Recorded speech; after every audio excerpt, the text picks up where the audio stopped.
ਸਾਰੀ ਜ਼ਿੰਦਗੀ ਤਾਸ਼ ਦੇ ਪੱਤਿਆਂ ਵਾਂਗੂ ਵੇ ਮਾਈ ਸਾਨੂੰ ਸੱਜਣ ਵੰਡੇਂਦੇ ਰਹਿ ਗਏ ਸਾਡੇ ਨਾਲ ਕਿਦਾਂ ਸਾਡਿਆਂ ਦੁਸ਼ਮਣਾਂ ਨੂੰ ਸਾਰੀ ਉਮਰ ਖਿੜੇਂਦੇ ਰਹਿ ਗਏ ਸਿਰ ਅਦਬ ਤੋਂ ਨੂਰ ਸਮਝ ਨੀਚਾ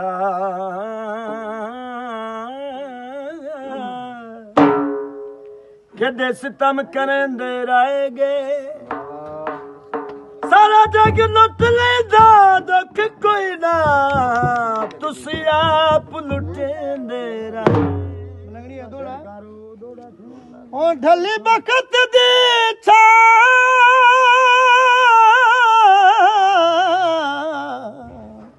ਓਏ ਬੇਲੀ ਪਿਛਲੇ ਪਹਾਰੇ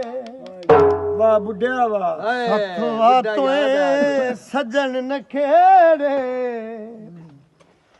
ਮੱਤੇ ਗੁਰਬਤ ਕਿ ਰਫਤਾਰ ਹੈਗੇ ਹੋਂਦੇ ਸੱਜਣ ਪਰੇ ਹੁਣ ਦਿਲ ਕਮਲਾ ਵਦਾ ਭੋਗ ਬੁਘੀਂਦੇ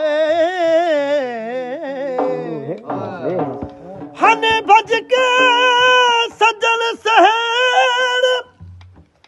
ਹੁਣ ਆਪਣੇ ਘਰ ਦੇ ਤਾਕ ਵਾਲਾ ਛਾ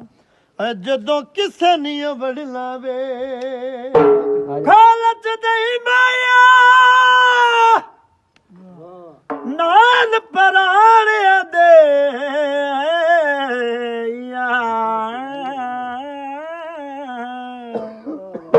ਜਿਹੜੇ ਜੁੜਦੇ ਨਹੀਂ ਮਾਇਆ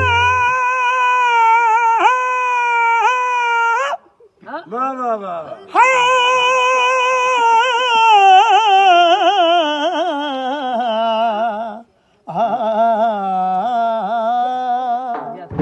ਰੋੜ ਕਰਾਸਾਇਆ ਢੋਲ ਬੇਕਦਰੇ ਨੂੰ ਸਾਡਾ ਪਿਆਰ ਨਾ ਰਸਾਇਆ ਤੇ ਕੀ ਆਂਦਾ ਓਏ ਲਾ ਆ ਜਾਣ ਓਏ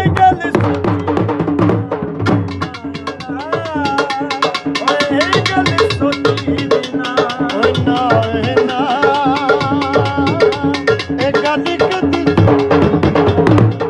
ਤੇਰੇ ਹੁੰਦਿਆਂ ਹੋਰ ਕਿਸੇ ਦੀ ਮੈਂ ਨਾ ਪੁੱਤਰ ਸਾਬਾ ਇਹ ਗੱਲ ਕਦੀ ਸੋਚੀ ਨਾ ਸੋਚਣਾ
Allah